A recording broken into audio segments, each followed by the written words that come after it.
Yeah, it looks like we're recording. Nice, man. So I had a question for you, bro. Oh boy. Hey, if you think we fought in a street fight, who do you think will win, dude?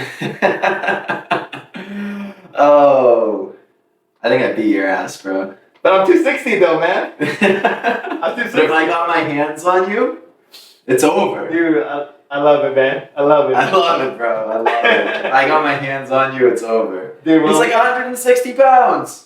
He's 150, dude. You're 150. Bro, we gotta spar after this, dude. We gotta spar after this. Yo, fuck that. We're having a street fight, bro. That's a fucking brawl. That ain't no spar. Yeah. Alright, well, we'll talk about that after the pod, man. After the pod, let's Yeah. get it. Alright, let's jump into it. So,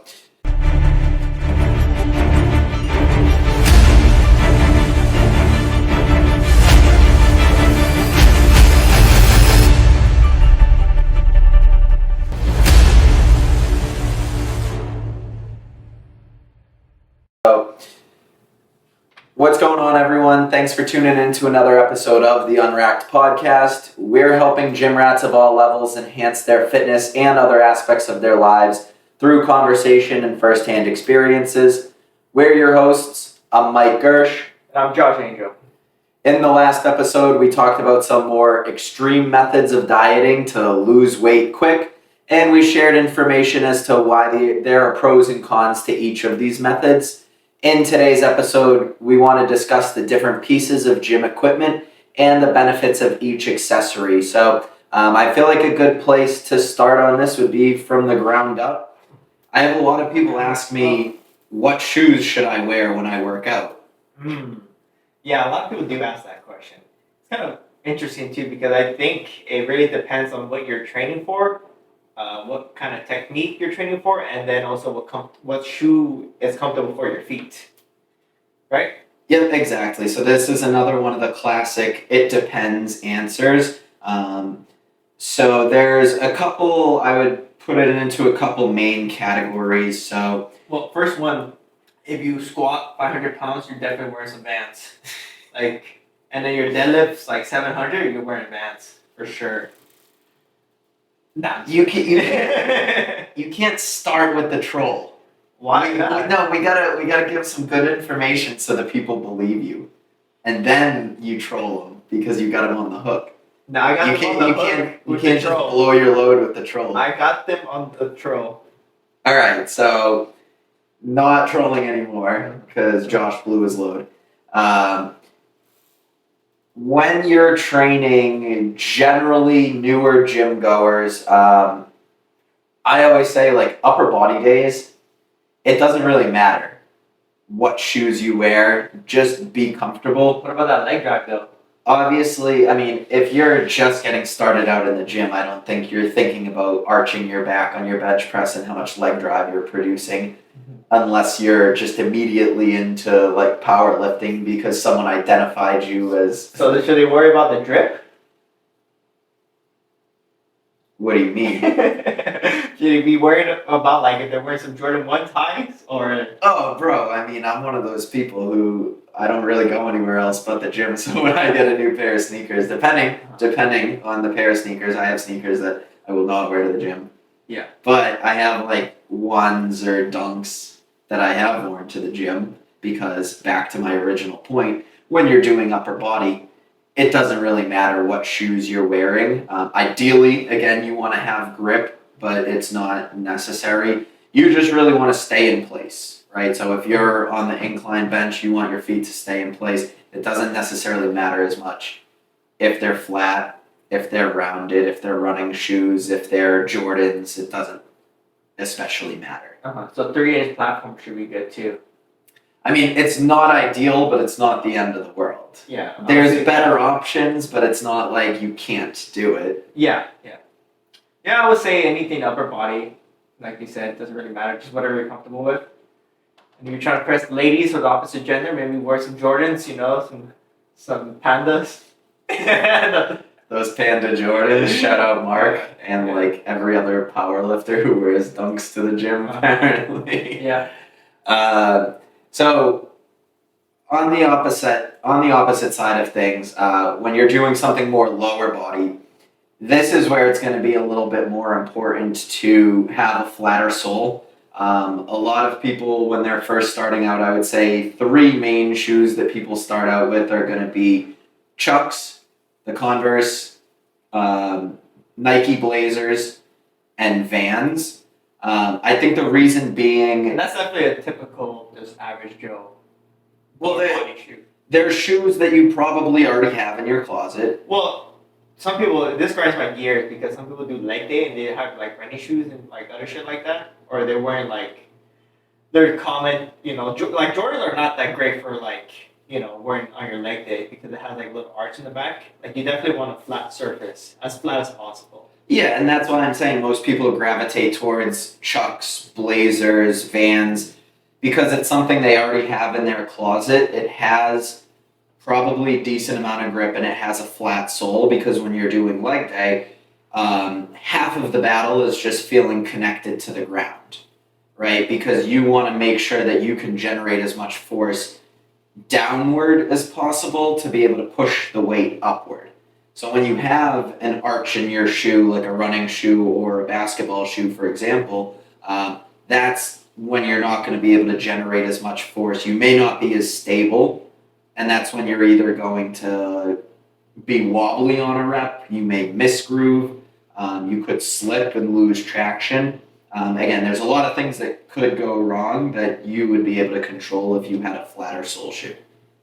Yeah, so flat shoe is going to definitely help you with all that aspect. For sure. And if you're super advanced, I just like to shout this out. If you're super advanced into powerlifting, you squat a shitload of weight. There are also squat specific shoes. Essentially, it has like a platform heel. It's for people with less ankle mobility so they can get deeper into their squat. Well, a lot of brands have like weightlifting type of shoes, like Nike, Adidas, and like other brands will have a category on their website that show like weightlifting shoes. I mean, you can try them out or see the reviews. If you see good reviews on them, maybe try it out if you have the money for it. But otherwise, your typical new bands, new chugs, like Mike was saying, is going to help you with decent grip. After a while, the grip does go away and it's not going to be the same. Like anything, though, with time and usage, it's going to get wear and tear. Yeah. I have a pair of Vans that I wore them so much they got a hole in the toe. Like when I squatted, I could put my toe like through the top of the shoe. Well, I know the next shoe that we're going to talk about are like the deadlift slippers. I'm kind of curious. I haven't used them for long enough. I mean, we both haven't. I'm kind of curious to see how the grip is. I wonder how long it will last compared to like an average Joe shoe. I mean, definitely longer. But I'm like, I wonder if it's ever going to get bad. I mean,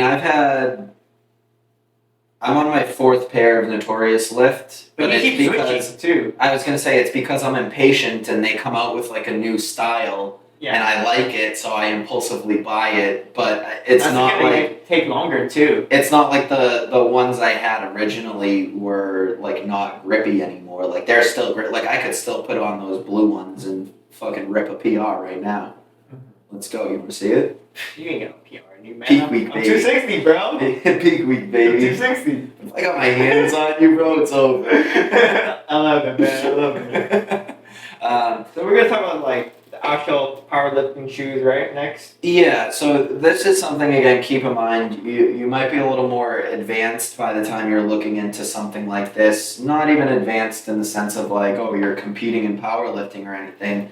I bought my first pair of deadlift slippers, I would say like a year and a half into the gym. Yeah, me like a year, 6 months, and 23 days ago. I probably bought mine too.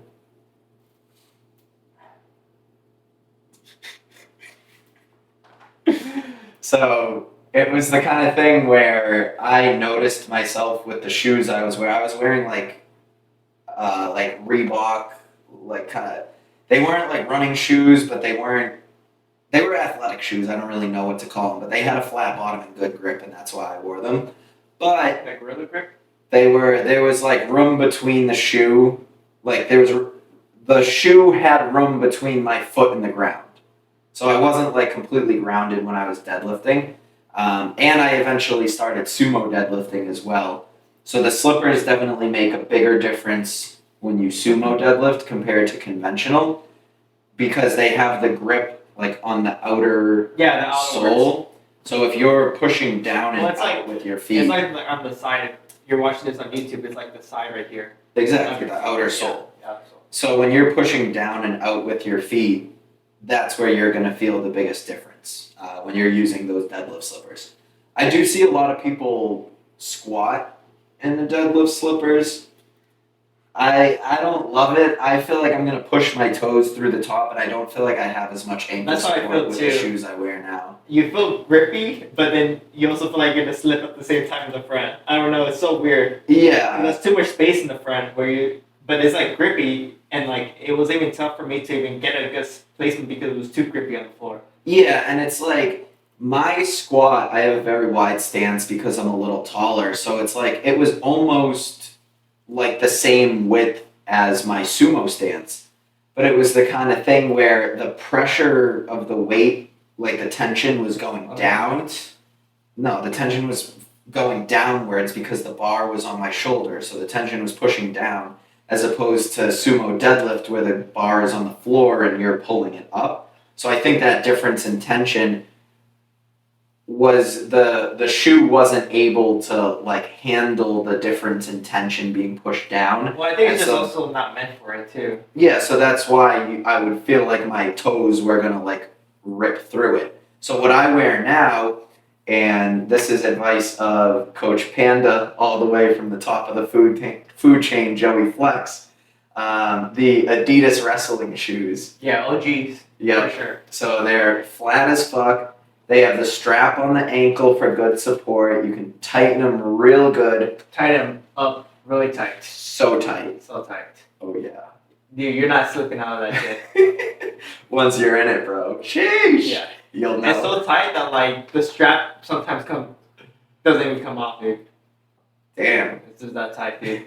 That's pretty tight. No, yeah, I like those too. They're like the best ones. Like I've been debating about because right now I'm my bodybuilder arc, and I've been kind of debating about putting them on because I like the blazers, but I also feel like I'm more on the ground. I'm just too lazy to keep changing my shoes back and forth. Well, that's the only bad thing about them is they take so long to put on. So I have to like, and I'm slow as shit too. I do everything so slow when it comes to like Yeah, you're warming like a up toter. and getting ready. So having to like put my knee sleeves on, put the Adidas shoes on, lace them up, strap them up. By the time I've done all of that, I'm like, It's already like 40 minutes. yeah, I'm already cold. Although today, dude, I did like, so I forecasted what time my top set was going to be, and I was like spot on. I texted our group last night saying 8:30, 8:45ish, and my top set was at 8:37. The top set was me about to leave the gym. Yeah. But you've been on your bodybuilding arc, so you train quicker than me right now because I'm in the Way gym quicker. for like 3 hours doing 45 sets of squats to work up to an 8.5 RPE. Yeah. Because you're always going up by like 5s. Controlled jumps. But anything else? So I know we went into the only other thing I'll touch upon for the deadlift slippers, because I know we got a little off track with the Adidas shoes as well. The deadlift slippers are great for bench too. So when you are more advanced and like we talked about, you want to be able to get as much leg drive as possible. It's going to be important that your feet are staying very dug into the ground. And part of the powerlifting, like USAPL requirements for a good lift are that your heels remain intact on the ground. So for something like that, you want good grip on the bottom of your shoes. So you're able to, again, recruit as much leg drive as possible, which is going to go up your body into your chest, and you push that weight off your chest like a bad habit. Easy key to just think about it. If you're doing some kind of exercise where you need the grip, where you're pushing your feet, you just should just get like some kind of deadlift slipper or something with extra grip on the bottom.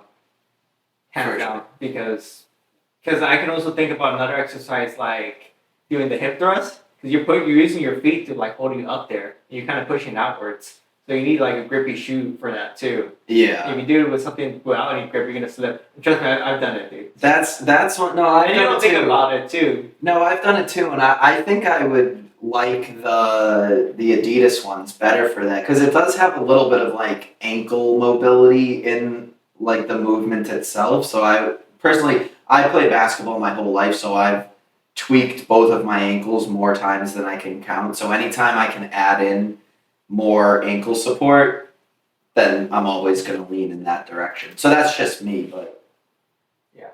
You wearing ankle support right now? no, but I'm not doing anything. I'm literally just sitting here. You're holding yourself up though, leg drive right now. No. My glutes are on the chair. My feet are simply touching the ground. You're firing your glutes though. My glutes are not firing.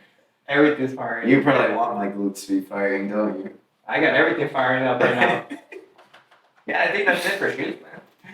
For shoes, the only other thing I would touch upon for shoes, and this is going to be pretty quick, low intensity, steady state cardio. Like, it doesn't really matter, just wear something that's comfortable. If you're getting into higher intensity cardio, there's obviously specific shoes for that have more of that arch and more of a cushion. So you want to make sure that if you're going to be running either like sprinting, so very intense speeds, or very long distances, you want to make sure you have appropriate footwear because every time you come down, if you don't have good cushioning, you're going to feel that in your every single one of your joints. Yeah, your ankles, your knees, your hips. And the thing is, if you want to run for long distance, you need those grandpa shoes for sure. What, the Nike Air Monarchs? Yeah. Nah, Air Monarchs are goated. New Balance, you know, something like that. That's how you know you're about to have a day on the grill. If your dad wears... Oh, we've talked about this, bro. Your dad doesn't wear them. Yeah. He ain't the grill sergeant. Yeah. Shake my head. Anything else on shoes? Mm-hmm. Sweet. We're getting to the good stuff. The drip. So, yeah, getting into the drip. Obviously, there's a couple different ways that this conversation can go when we talk about clothing. Functional and fashion, right? There's a lot of lifestyle brands out there. Listen, we're literally both wearing Young LA tanks right now, so not everything is gonna be like functional. Yeah. So guns out.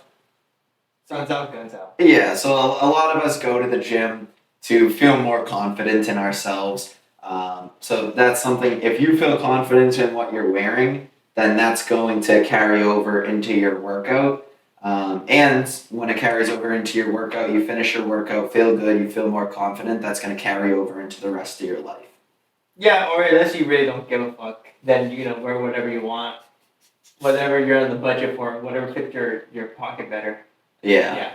But the only thing I would say, that you need to really adjust if you're doing leg day, I don't recommend people wearing the shorts that go all the way down to past your knees. Yeah, it's gonna get in the way of your squat. Yeah, hell yeah. I don't know how people squat like that. I mean, people can squat with like joggers and shit like that. That's definitely possible, but if it's too tight. But not with knee sleeves, bro. I know people that get knee sleeves over their joggers, and I'm like, you need tighter knee sleeves and to wear shorts. Well, it's tight if they put it on, and they always do it like that. You know.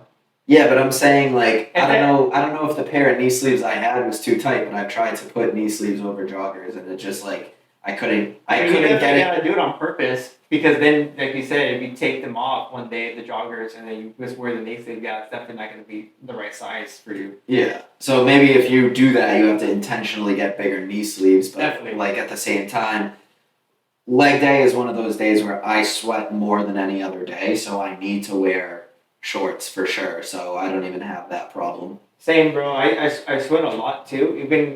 Right now at our gym, we don't have any AC conditioning in there. It's just private gym life. Yeah, that's the private gym life or any powerlifting gym, in matter of fact. But even in the commercial gyms, I would still need to be in shorts for my leg day. Maybe I could do a t-shirt, but after a while, I need to maybe cut it down to the t-shirt. Well, bro, I'm trying to see my nasty quad pump. Yeah, we gotta show off the glutes too. But yeah, it's just too. Leg day is intense, bro. Yeah. Yeah. And if it's not intense for you, you're not doing leg day right. Tom Platz, baby. Yeah. Question. How do you feel about sweatpants or joggers to deadlift? That's fine. I mean, Sometimes I like it, sometimes I don't because it depends on the movement too. Like when I'm doing sumo, I kind of do like it because then I'm like stretching up my knee. But then we could just do baby powder now since we're not at a commercial gym. Yeah. Yeah, I would definitely recommend it at a commercial gym, especially if you do more like reps. But even then too, like there was a few days where I would just do like 1 rep maxes, and dude, that shit was the grip was biting up my skin pretty bad. Really? Yeah.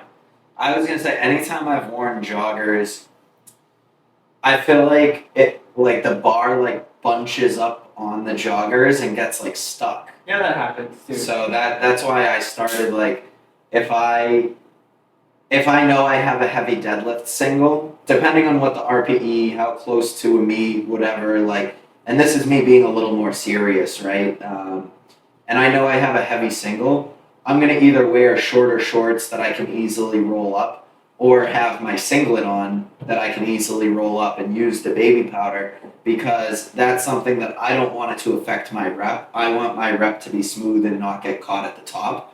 So if you're doing more volume, if you're just doing it for the hypertrophy to build a big back, you're probably fine wearing Definitely. joggers and sweatpants. The one person that like I can't get over how he does it is professional weak guy, because he doesn't Oh yeah. he doesn't wear like joggers that are like tight. He like, dude, he wears like a fucking tent around his legs.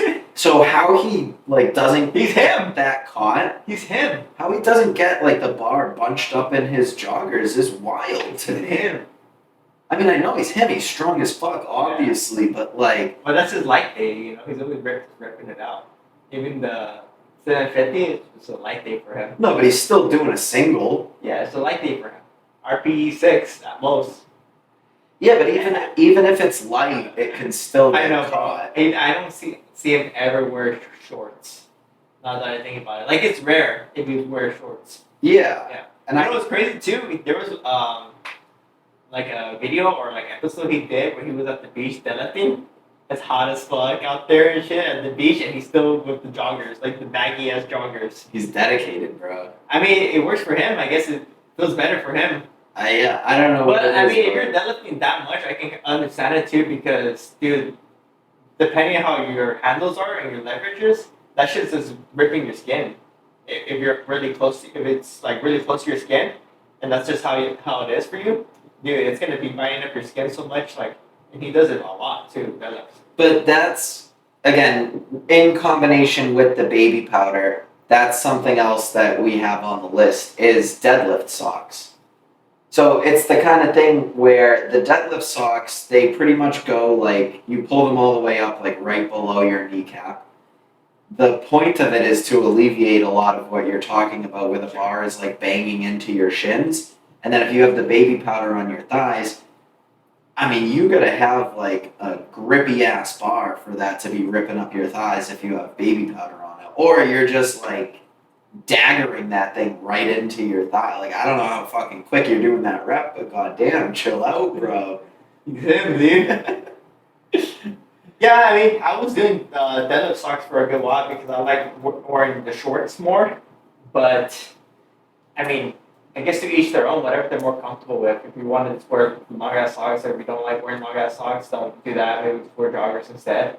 Or you just want to deal with the pain, just go fucking short shorts. Depends what arc you're in. It all depends on what arc you're in. Yeah. Okay, cool. So, I mean, deadlift socks, obviously not too much I mean, to do we have to go do at. anything else for the workout? Or was that just wear whatever's comfortable for you, whatever you feel good about? I mean, what other workout clothes do you think have any functionality? Because again, Not just there's the fashion side of it where it's wear whatever the fuck you want. I'm just wondering if you had anything left to say. That's it. No, Yeah. that's why I said Okay. let's move on. Okay.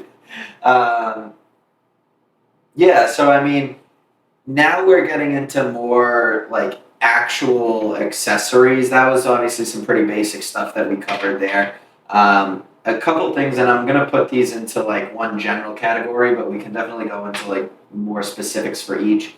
It's gonna be wrist wraps, knee sleeves, and elbow sleeves. So essentially, these are going to be using compression to support and stabilize your joints on these lifts. So let's start with the wrist wraps, for example. When would you use wrist wraps?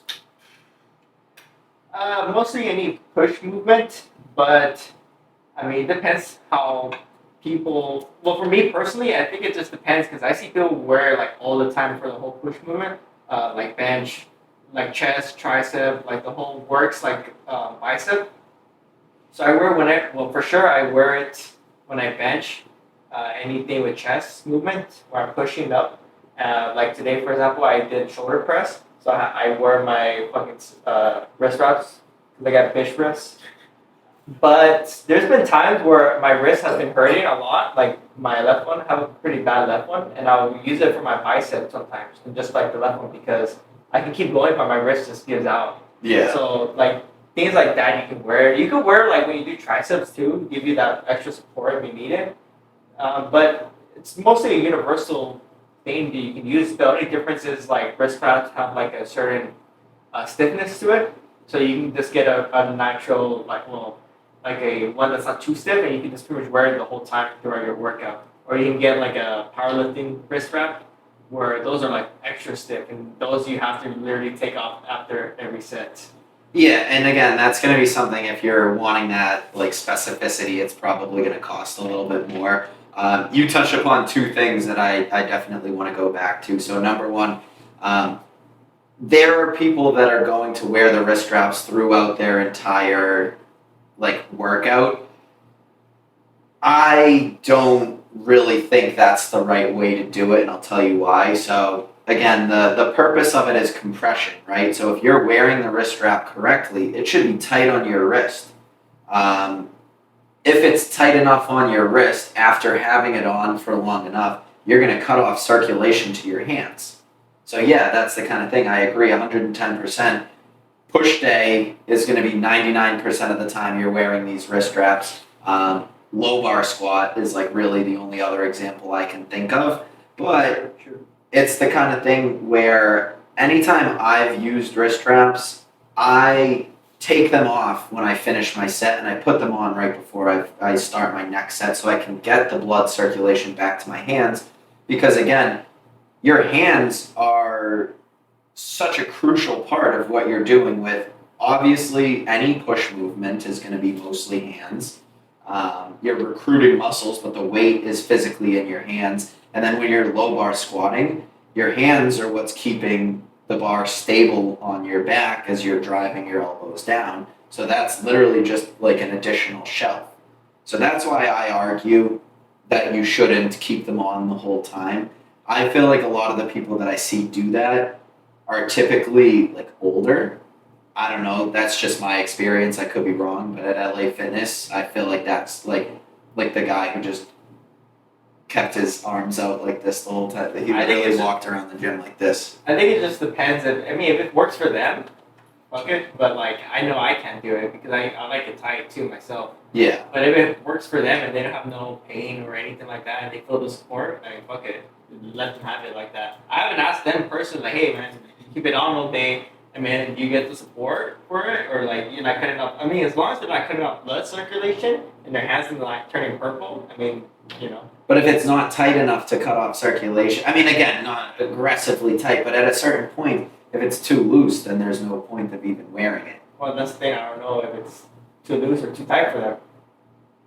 I'm sure everybody that's listening to this have seen that kind of person. Yes, but listen, my point is, if it's tight enough for you to wear it to do a set, then it should be tight enough to somewhat cut off circulation. Therefore, it's going to be uncomfortable to wear for an extended period of time. So my assumption, and this is 100% an assumption, my assumption would be that if they're wearing it for a long period of time, based on what I just said, then it's probably not tight enough, and there's no point of them wearing it in the first place, but they don't know. I'm saying they're ignorant to the fact that it's not actually doing anything. I mean, I feel like they would know because they would be like, oh, it's still, my wrist still kind of hurts and it's still kind of bending back. It's probably not tight enough, right? But not everyone does it because they're in pain. Some people do it just because they saw it or someone told them to and they just started doing it. Like for me, this was the second thing that I wanted to talk about was I created my own pain. So I messed up because I used to wear an Apple Watch on my left wrist. I also have skinny bitch wrists.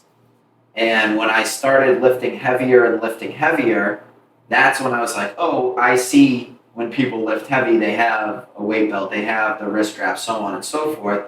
So I bought wrist straps, but I was wearing an Apple Watch, so my dumbass literally only put on the right wrist strap and left the Apple Watch on the left.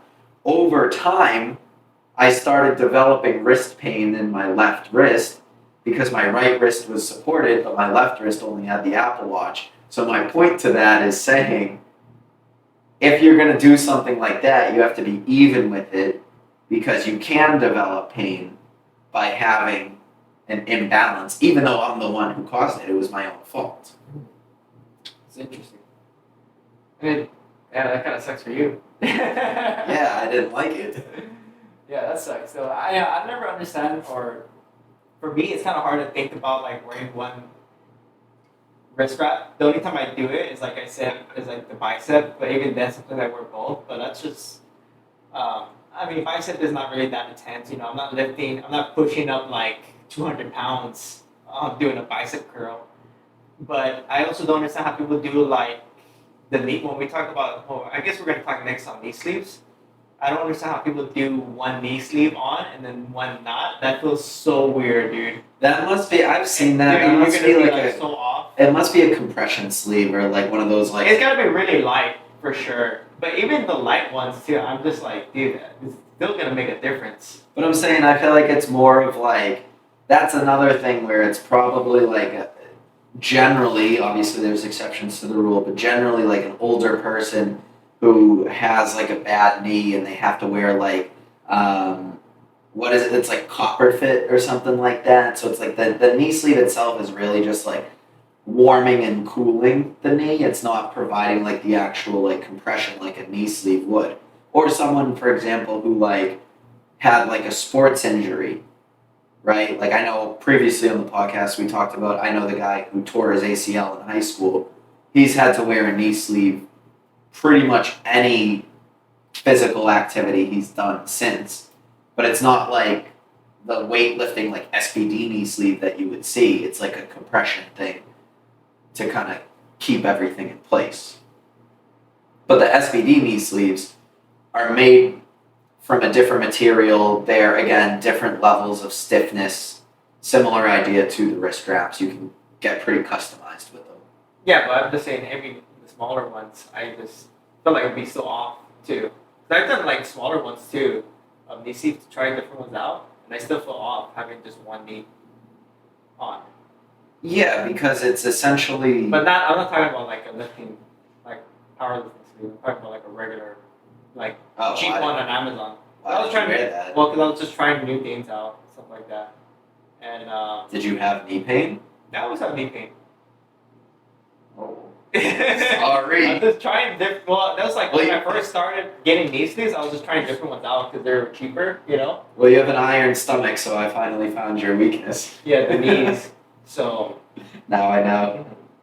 But yeah, I was just trying different things out for like my day to day. And so if we were in a street fight, I would just go straight for your knees, and it'd be over. I love it. Yeah, I'll just go straight for like a groin kick for you. I love it, bro. I love it. Alright, sorry to interrupt you. What were you saying?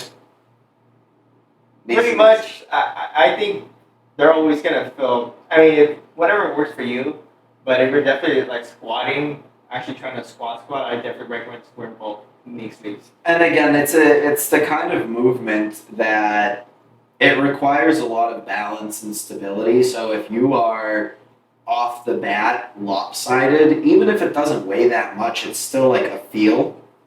You know what like you can feel yourself a little heavier or like whatever, like more material on one side than the other. So it's the kind of thing, even if it's not making that big of a physical difference, it can make big enough of a mental difference to affect your output.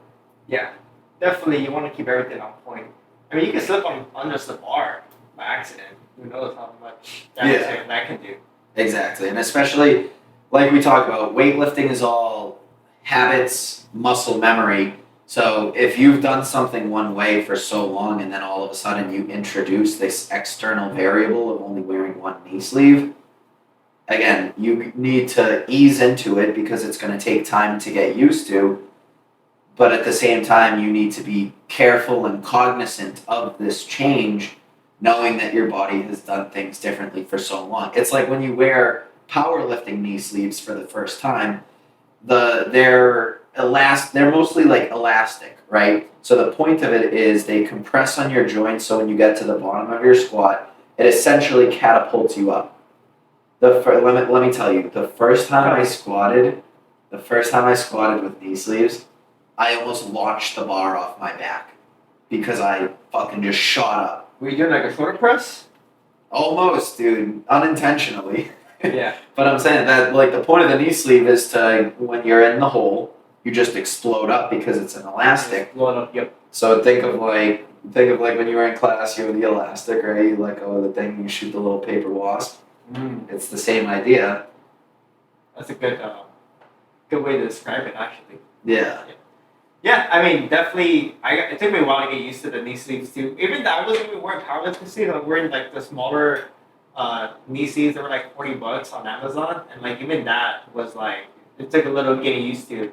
And you definitely feel a difference just wearing normal knee sleeves. Yeah, and again, there's all different levels to it. So it's the kind of I did the same thing where I gradually went from like just like a gym brand to a nicer one to SBD to now I have the Inzers, which are supposed to be this like super serious like adds 25 pounds to your squat the second you put them on. Watch out. Type deals. I will say I've added 50 pounds to my squat since I got those Inzers, but I don't know if that's any coincidence.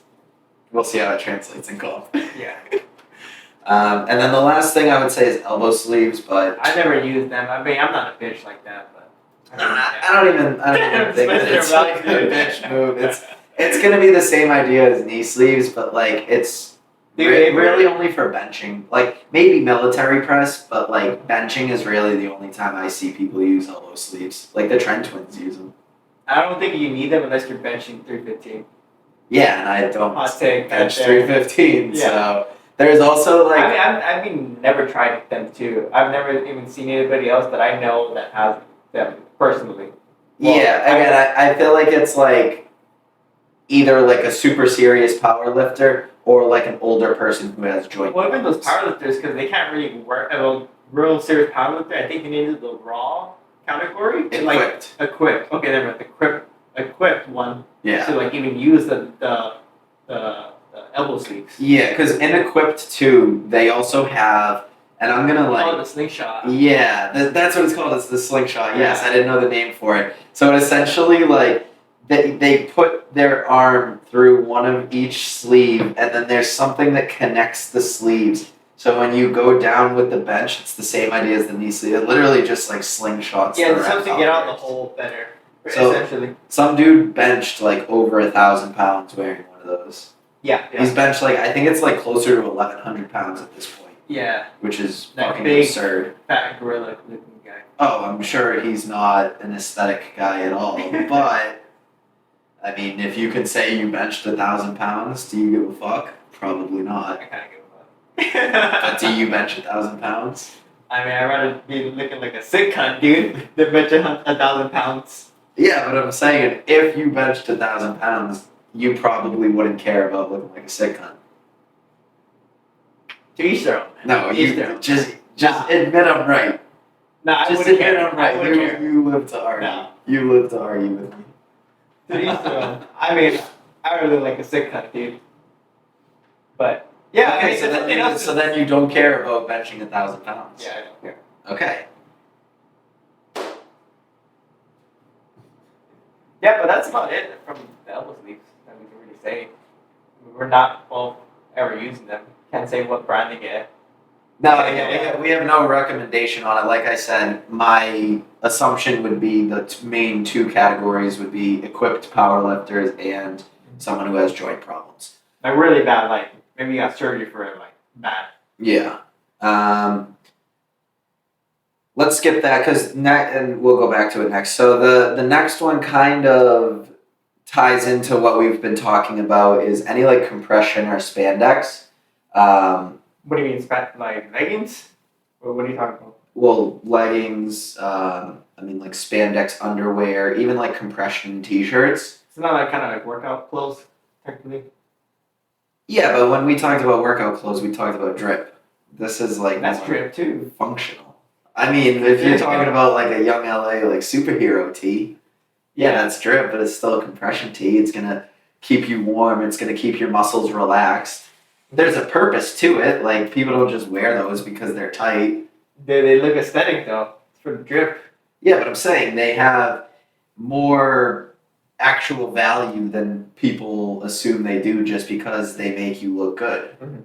So like even like for example in USAPL, like the underwear has to be 100% cotton. It can't have any spandex in it because that will literally, in this case, give you an advantage. I was wearing spandex on my meet. They didn't check you? They don't really check. Damn, I just bought underwear on Amazon. So. Yeah, they don't really check. Dude, you messed up. Nah, that happened to me too. I had a cotton one. I was like debating about wearing it, but then they didn't really check the underwear. They didn't check it. Word. So I'm not gonna have to pull my pants down in front of the entire USAPL. Well, how they check it is like they want to see you without it. You know, well, like they want it in the bag, but they didn't even ask for underwear. They just check the other shit first. You know, everything else but the underwear. But now you know. I don't really know what you mean, but we'll move on.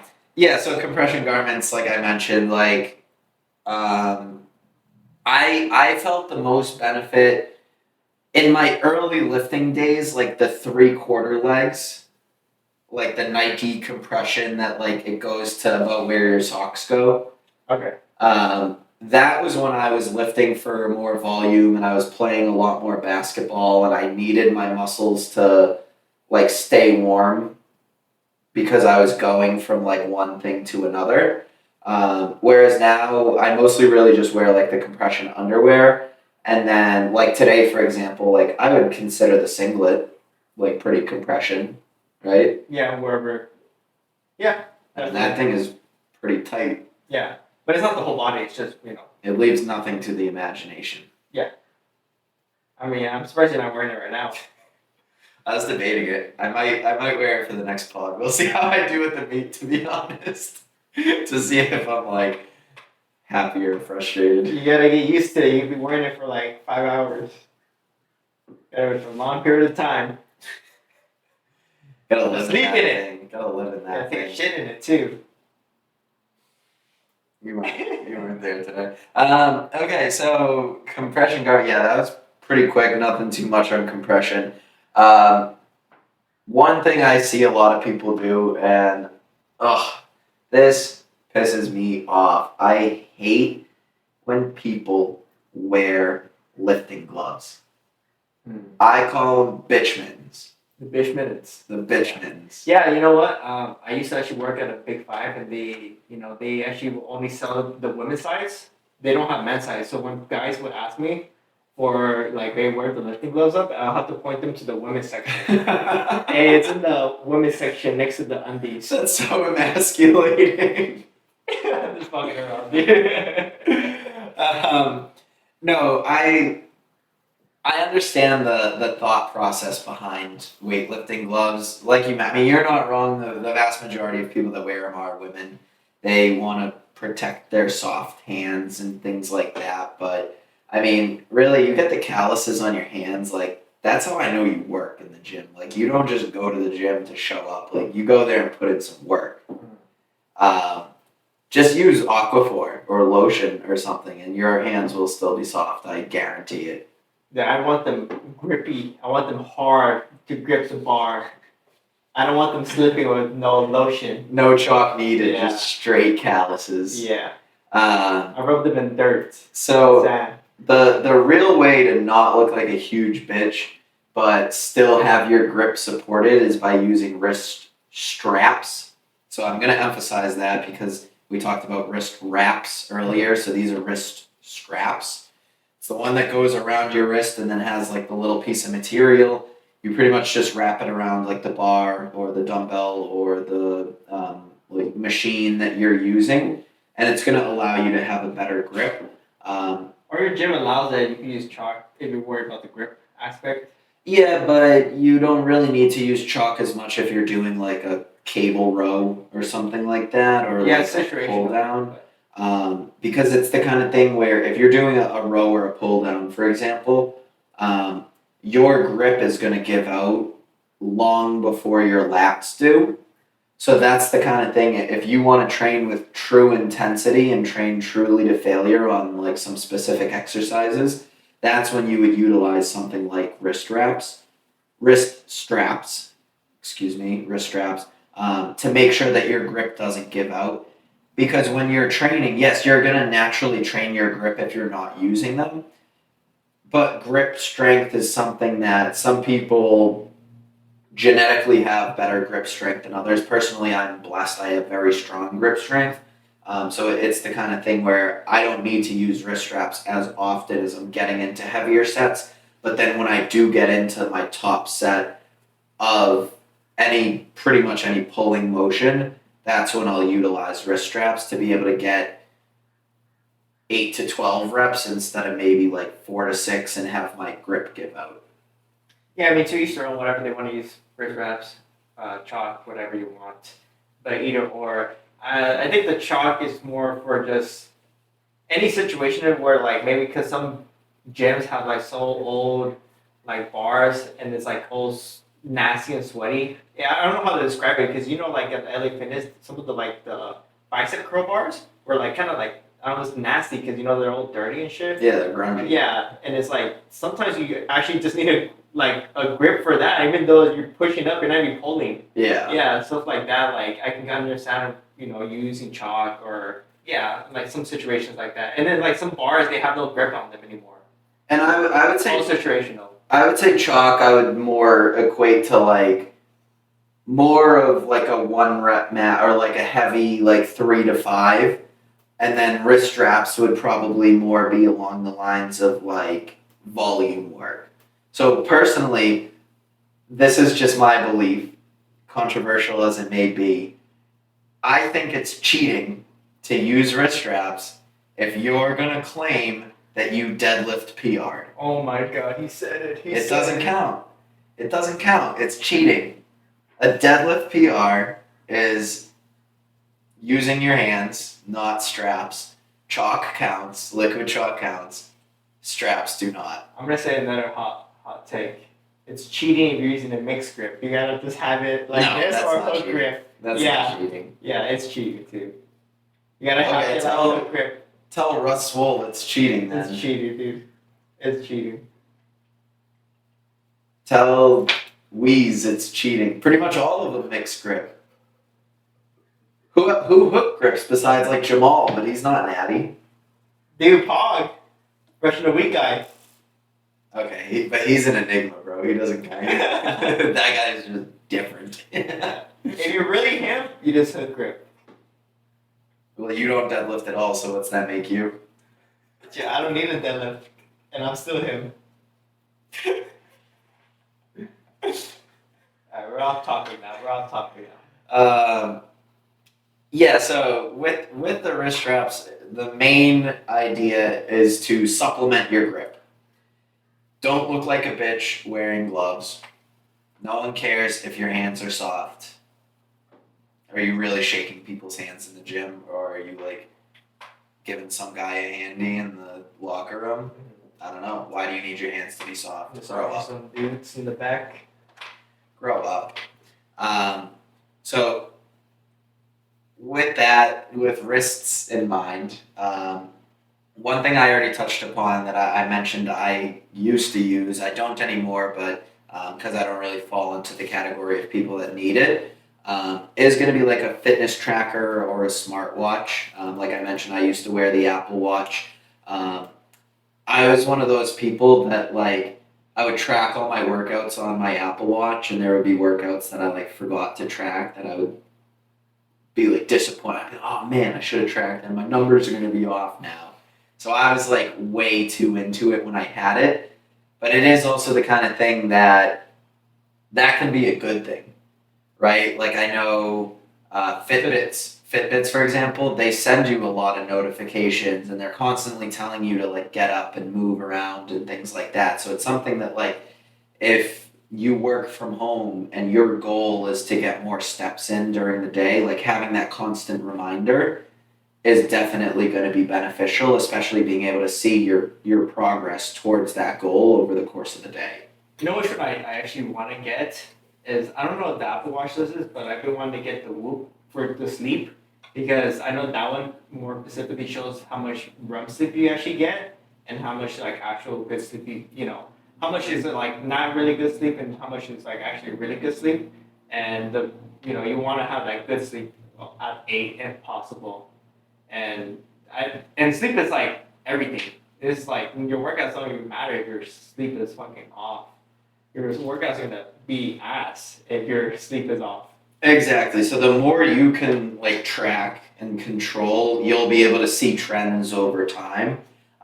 This is why again we recommend tracking your macros, tracking your sleep, tracking your exercises, Tracker master. because over time you'll know your body so well to say, I noticed I slept like shit last night. Let me look at my food log from the day before. Did I eat anything out of the ordinary that could have upset my digestion, that would have affected my sleep?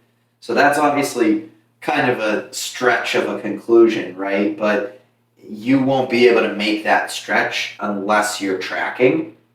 And so it's the kind of thing again, Fitbits, Apple, I mean, it may be kind of wonky to wear it when you sleep. So something like the Whoop or I think that isn't there like a ring, like an Aura ring? Oh yeah. Some brand along the lines of that. That it's a ring that you wear when you sleep. So it's like I guess less. I'll put air quotes intrusive than a watch. So it's like again something that's going to track like your vitals, how deep of a sleep you got, REM, all of that stuff. Yeah, I mean whatever floats the boat. I mean whatever you want to try out. I mean we're giving the info to like hey it's out there that these things can help you take your workouts to another level if you track everything properly. Exactly. So, like we talked about, tracking is very important. But like anything else, you want to make sure to do it in moderation. If you over track, you're going to drive yourself crazy, thinking that you have to control every single little detail. And then those are the people I may or may not myself fall into this category. Those are the people that end up overthinking, analysis paralysis, and then they end up doing nothing. When in reality, when it comes to this kind of stuff, a bad workout is better than no workout. A bad night's sleep is better than not sleeping at all. Food depends on what you eat, but again, it's the kind of idea where you don't want to drive yourself crazy and then like just get stuck in the same spot you're in because you're never able to make a decision. Because you're just stuck thinking. Are there any other like fitness trackers out there other than There's like a bunch, bro, but like Sleep, the thing Apple is, Watch? there's like some that like are not gonna, they're cheap. You get what you pay for. So if you get some like really cheap one, I mean, it's not gonna, it's probably not gonna count your calories properly. Like it might think, because there's some bad watches I saw reviews where like if you move too much, like just doing random, house chores and stuff like that, it's gonna count as like you're almost like running or walking. So it's gonna think you did like a bunch of extra calories. Like Okay. I saw a review where this person went to go brush his teeth. Like he woke up, brushed his teeth, and like after a while, like after he did that, like the his fitness tracker said it was like 500 calories or something like that, like 200, and it's like that's not possible for me. Oh, just because it felt like the shaking. Yeah, because you're moving around, like stuff like that. Well, that's like so. The two examples I'll give there. Back in the day, I used to have a Fitbit, and The way I describe this is going to sound sketchy, and I promise that it's not sketchy. Hey, But yo. I know Yo. I'm just getting ahead of this because I know exactly what you're going to say. The Fitbit, it tracks like motion, right? And so there were days where I was just being lazy as shit, but I wanted it to count the steps. So I'd literally just shake my arm like this, and it would count the steps. Mhm. On the other end of the spectrum, your phone and the health app counts how many steps you take. But for me, it's never like completely accurate Yeah. because like I mentioned a few times, I work from home. So when I'm home, the majority of what I'm doing is through my computer, my laptop, and I have a headset. I do use my phone for like some calls, but typically I just put it on do not disturb and leave it on my desk. If I leave it on my desk and walk out to the kitchen, if I leave it on my desk and pace around my room, things like that, it's not going to track those steps.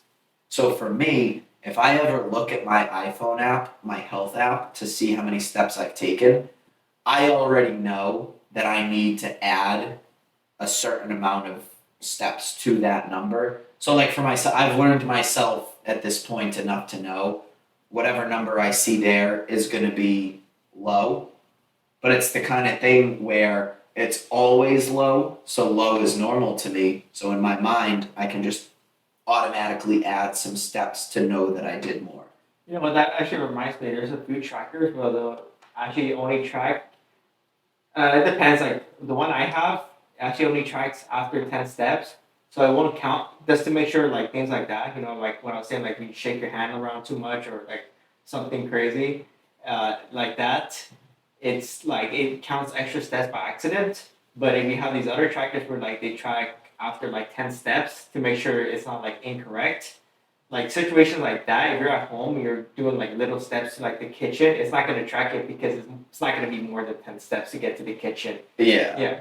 But if you're doing longer distance walks, it's going to track a lot better. Or middle distance walks. Exactly. It doesn't want to like almost like saturate its own statistics by counting too small of a sample size.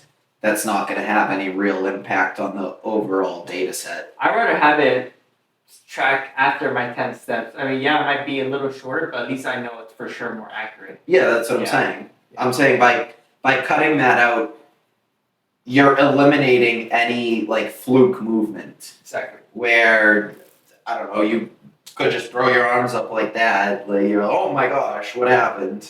I don't know, do people still do that? This isn't like a '60s cartoon or Yeah. anything. Well, I think it could just be driving too, like your movements, you know, you do like a right turn, I don't know. I mean, who knows? True. Some of these things are like if we were saying like you get a cheap one, you know, might not be as good as like a better one, like a Whoop or an Apple Watch. Yeah, so again, with something like that, just always keeping in mind like Check the reviews. two things, or okay, three things. Number one, check reviews.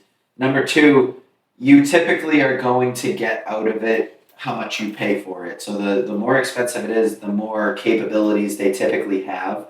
But in the same context, you're also only going to get out of it what you're able to put into it. So if you buy this super high tech smartwatch tracking system, but you don't know the first thing about how to use it, it's almost pointless. It's a paperweight at that point. Because if you don't know how to maximize its capabilities, like, yeah, I get that some of this technology is like advanced and complex, but if you buy something just because it's expensive, that's not buying it with the right intention. Yeah, I'm sure you can just look up a YouTube video or watch a pod, either or. Yeah, so educate yourself, read reviews, make sure that it does what you want it to do, and make sure that you know how to make it do what you want to do. Just do it. Just do. Oh, well, copyright. Well, we're gonna get sued by Nike. So before we get sued and canceled, I say we move on to the next thing. Ooh, I'm juicy sure. part. I'm sure everybody has seen somebody wear a weightlifting belt. There's gonna be two main reasons to wear a weightlifting belt. Number one, powerlifting. Number two, bodybuilding. So keep in mind, typically people that are wearing belts are a little more on the extreme side of things. Like a, well, extreme size, you mean like the lumber belt, right? Well, both. Yeah. Well, the lever belt is more like you said, powerlifting. You want that extra back support where you can actually brace against the belt and keep your core tight, and make sure and it protects your back too a little, of course. And you need these mostly for definitely the squat and then the deadlift. And the other aspect of it is like you were saying, the bodybuilder belt, and that's more just like there's a lot of benefits for that. It's mostly just like if you need a little bit of support for like longer movements, like a shoulder press. Let's say you might need a bodybuilder belt like that, and it's like a thin belt. I should have said this sooner. A level belt's more like 10 mm, whatever size that is, and Millimeters. Millimeters, yeah. Thank you, and then or like 13 millimeters. Okay. And then a bodybuilder belt, it's anything less than that, essentially. Yeah. So the powerlifter belts, what Josh is saying, are a little thicker because similar idea to. it's not gonna bend. Yeah, so you don't want it to bend. So it's a similar idea to like the wrist straps, for example, where it's using that compression to support your core. So if you put, and I'm like thinking about myself putting this on as I do this. If you put on the weight belt, it should be loose. You snap the lever. It should be tight, but not like so crazy tight that you can't move.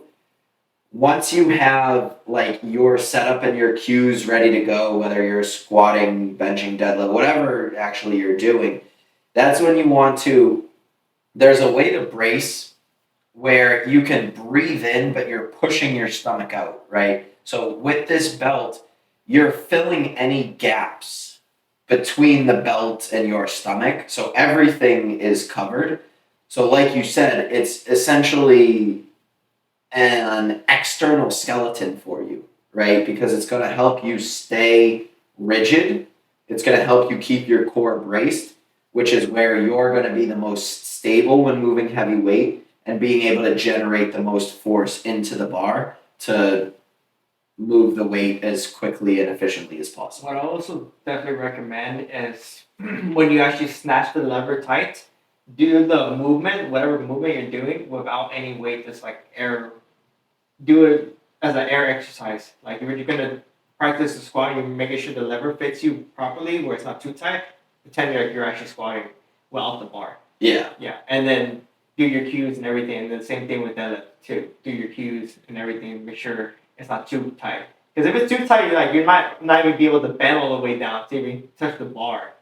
And vice versa, you might not be able to squat all the way too low because the belt's like digging in your ribs and stuff. Yeah, and depending on what exercise you're doing, you do kind of want to have the belt in a slightly different position. So that was something for me. When I deadlift, I have the bottom of the belt like right above my belly button. When I squat, I have it slightly, very, very slightly higher. I used to wear it to bench. I know people that wear it to bench every time. I don't wear it to bench because my coach told me if you're going to wear a SBD belt or like a powerlifting belt to bench, it's to prevent back cramps, and I never really got back cramps. You don't jinx yourself, do that to meet. No, I mean, I've done it long enough, and I know what a back cramp feels like. I would only get back cramps, so we switched up my Bro, I thought days. the same thing, and then I got a back cramp on my meat. I No. never got one, but then the third lift, you saw how that one was. I had a back cramp after that one, dude. Yeah, because you did a 45-second deadlift attempt. No shit, you're gonna get No, a I back had my cramp. bench. Okay, you had a 45-second bench attempt. No shit, you're gonna get a back cramp. Yeah, I'm but- saying I've never once on a heavy bench single gotten a back cramp. Yeah, I never had one too before. The only My time I've ever felt it is like my last set of back downs. And by that time, it doesn't matter anyways. I don't think it's going to happen. And you wore a belt. Yeah. So that's what I'm saying. You always wore the belt. So you essentially made yourself weaker. I don't know about that, dude. My back's pretty strong. Yeah, you got too used to bracing when you didn't need to. That when it came time to actually like put it into practice, you got a cramp. Nah. It's just, that was a really heavy lift at the end, and after a while, it takes a toll on you. Well, we'll see you in the meet day for you, dude. Maybe you just See how you're overshot. back. Maybe you just overshot. Hey, it was a good one, dude. Pocket work. Undershoot got it here, dude. Pocket work, baby. Undershoot got. So again, with the weightlifting belt, kind of figure out what lifts you want to use it for. If you're needing to use it for others, if you have a coach, obviously run it by them. And then on the other side is the bodybuilding belt. So this, I would say this is more of like a magic trick. The bodybuilding belt is more of an illusion. It's essentially just like training your core to constantly be flexed, to constantly be tight, and therefore when you take it off, it's going to give the illusion that your waist is smaller. And you're also breathing a different type of way too, from what I've heard and like kind of read. It's like you're breathing a different type of way where it's working out a different abdominal muscle also. So that might be another thing that you might want to do. But I also think you could just practice vacuums and work out like that the same way. But I mean, to each their own. If they want to use the belt for like workouts, maybe they have like a nasty back day and they need it for the next day. I mean, this is a good time where you have a bodybuilder, but we need a little bit of protection. Yeah, and bracing itself is going to work your core. So naturally, the more you flex a muscle, the more blood's going to get to it. Eventually, the more it's going to grow. So it is the kind of thing that if you're doing heavier weights, that's why people typically go towards like the powerlifting lever belt as opposed to the bodybuilding belt, because it's not, the bodybuilding belt's essentially not going to give as much support. It's like Russ Swole's video when he bought that like $1,000 like Balenciaga, but obviously it's like a troll, bro. Yeah. It's a troll, but it's the kind of thing where he puts it next to his like GBT belt, and he was like, "Yeah, this shit is fresh, but like it has absolutely no support." And he makes a comment in that video being like, the GBT belt is a bodybuilding belt, so it has nowhere near as much support as the SBD belt. But this Balenciaga belt is obviously just a fashion statement. I'd be surprised if it had any stiffness to it at all. He just wore it to make a video out of it, I know, but like I'm using it as an example of like the different thicknesses of the belts. Yeah, of course. Cool. Anything else on the belts? Now just wear whatever you want, depending on what you're working out. Sweet. So one thing I want to cover quickly before we get into the last thing is going to be the resistance bands. I know we covered these a lot when we talked about like warming up and activating. So this is something I always have like a longer one to be able to activate like upper body, and then I have a like shorter, like thicker one that I use to do like hip mobility. Yeah, you have the booty one. The booty bands. Yeah. So as So Josh you're loves, I have to get the glutes firing. Yeah. Exactly. Especially for that low bar squat. For sure. So super quick on the resistance bands there. I know we already talked about them, so I won't go into too much detail. The last thing on our list today, this one Josh put on the list, so I'll kick it over to you. Yeah, so the last one that we have is the weighted vest. And this is kind of interesting because right now there's like a study going on for it. Apparently, like let's say you're losing weight, and right now, let's say you're 170 and you wear a 30-pound vest. Your body's gonna think it's 200. And so then essentially you should be burning more calories because your body thinks it's that weight. Because you know when you're heavier, you burn more calories. Right. Yeah. So apparently your body thinks it's 200 pounds. So it's going to be burning more calories just walking, doing other random shit, working out, Stairmaster, anything. So it might, right now, it's, like I said, it's going to studies right now. It's looking good so far that it actually does burn more calories just wearing a weighted vest, doing anything. And I don't know if the studies show that if you wear like ankle, if you ever wear like an ankle weighted like thing? I haven't, but I know a lot of kids that played hockey did. Yeah, because I used to actually do that when I used to play some ball, but I felt like I was faster after I took it off. I don't know if it's like actually like it makes you faster in the long run. Well, it's the same At the thing moment, as- at the moment it does, but I don't know in the long run, like like years later down, it's gonna benefit you running faster. well, it's like in baseball, they put the weights on the bat Oh yeah. and they Okay. swing, and then they take the weights off the bat, and they're supposed to be able to swing faster. Yeah. So again, like you said, I don't know if it's like very short term mental, because obviously there is some physical to it, but like how much weight can you really be adding for it to have that much of a physical effect? Or is there any long term physical over the short term mental effect that it has? And I think the most I've seen on anything is like 30 pounds, but That's not too crazy, but still like it makes a difference though. I actually want to try the weighted vest. I'm kind of curious how that, at least for my cardio sessions, like I can only imagine like it's gonna feel a lot tougher just doing anything. Like I said, like Stairmaster or like even just walking, you're just walking with like a 30-pound vest, it's gonna be a little bit tougher. yeah, so when you had put this on the list and I was like trying to think of like practical uses for it, cardio was the first thing I thought because exactly like you said, the more weight you're carrying, um, especially if it's weight that your body's not used to carrying, it's more resistance, therefore is going to burn more calories.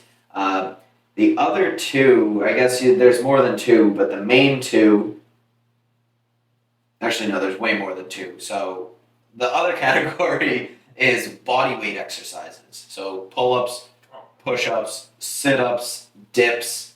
I don't know what it's called, but like pretty much anything on like the TRX. You know the big ropes that you can hold on to. You can like pull yourself to do rows, stuff like that. Any body weight exercise, obviously, if you're able to add a stable amount of resistance, you're gonna naturally get more out of it. So it is the same idea where say you have 30 pounds on you, you do 10 pull-ups, you take that off, you'll be able to bang out another 10 easy for sure. Yeah, exactly.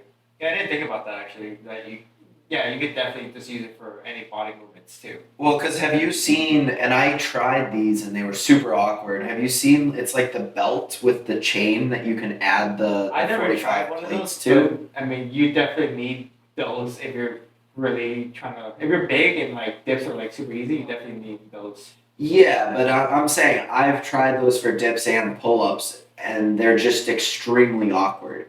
So like, I've always been good at body weight exercises, so that was something I was always able to do a ton of push-ups, a ton of pull-ups, like a ton of dips, things like that. Like I had no muscle on me, bro. I was banging out 25, 30 dips. So I was always trying to figure out like I used to have to put like the dumbbell between my legs and cross my legs to get like 20 pounds extra. So it was always awkward for me to add weight to those exercises. So I'm just picturing myself having like a 20, 30 pound weighted vest where, yeah, there's some people out there who are doing weighted dips with like 90, 120 pounds, something crazy like that.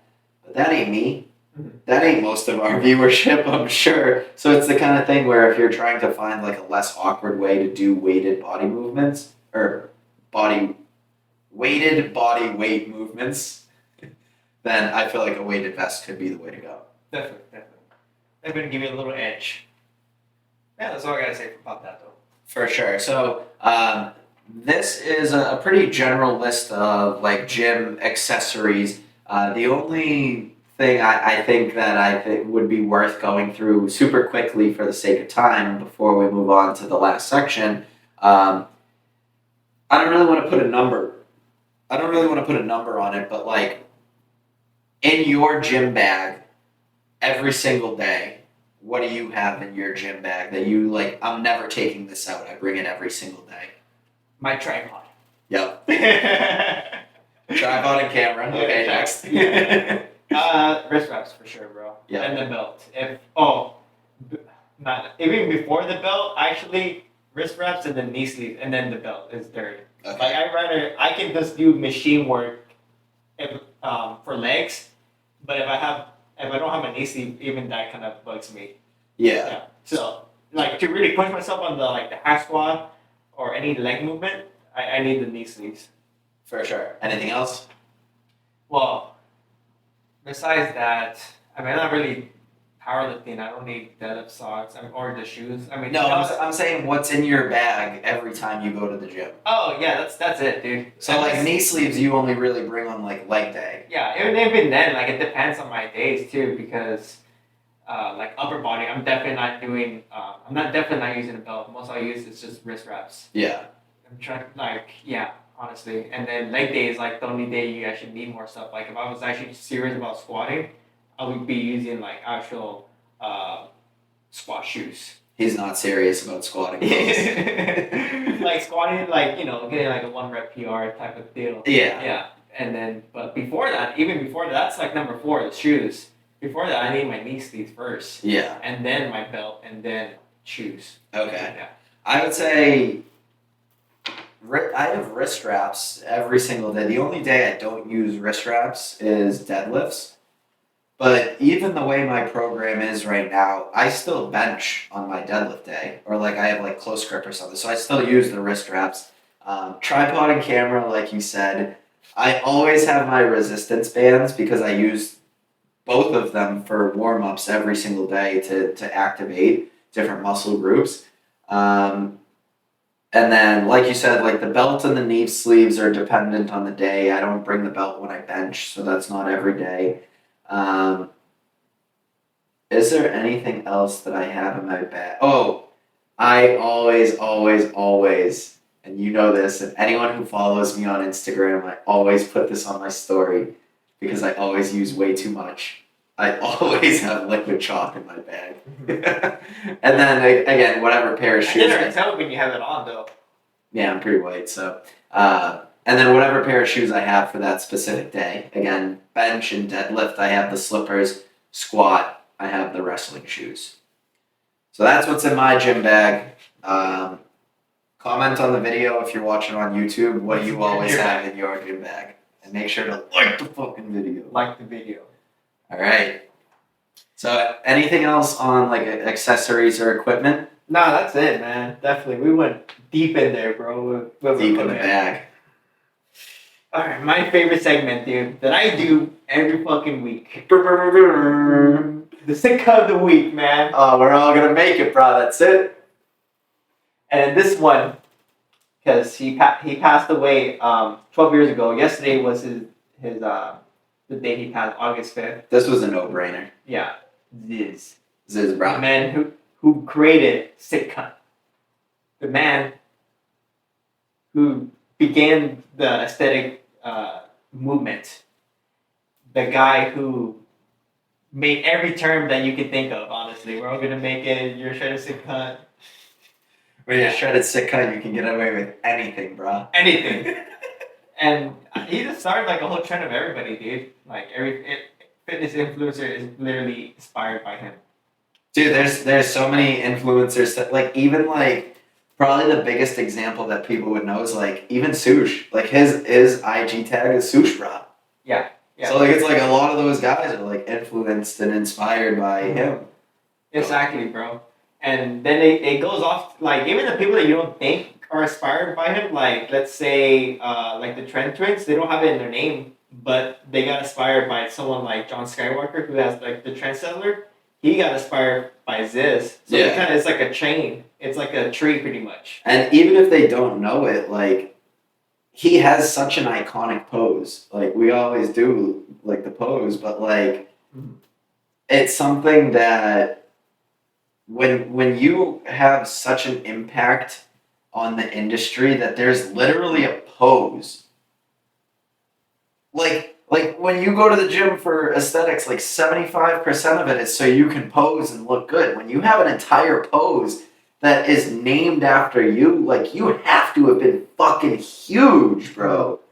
And you know what? He's like the first influencer too, like first person to like vlog and like do videos too. Yeah. Before even YouTube was even made. Like there wasn't even a fucking YouTube. Dude, the videos of him like sitting in his bedroom with the Anytime Fitness tee on, bro, that shit sends me every time. Oh, And it's such a speeches, sick bro. Yeah, but that's the sick kind of week. Yeah. Go YouTube search Ziz speech. And Well, if you're okay, not fired up, after watching one of those videos, then I would argue that you don't have a fucking pulse. Facts. You're dead. Bro spitting. All right, so that's an easy second of the week. 12-year anniversary of his death was yesterday, so I'm not gonna actually pour some out, but pour some pre-workout for Ziz. Sweet. So before we close it out, Josh, any last thoughts? No, that's it. But I am excited for the next week pod that we're gonna do. It's gonna be a good one, but But this one was fire too. they're all fire. And last week was fire too. That one was really good too for any fat fucks. There's a lot of them out there, so hopefully it got to who it needed to get to. Well, with all that, thank you as always for tuning in. As you know by now, we're going to be dropping new episodes every Thursday morning on YouTube and wherever you get your podcasts. So make sure to like, comment, follow, subscribe. However you're watching or listening today, we appreciate your support. I'm Mike. And I'm Josh. Make sure to keep getting those sweet gains, baby. Let's live life unwrapped. Let's go. Video. Let's go.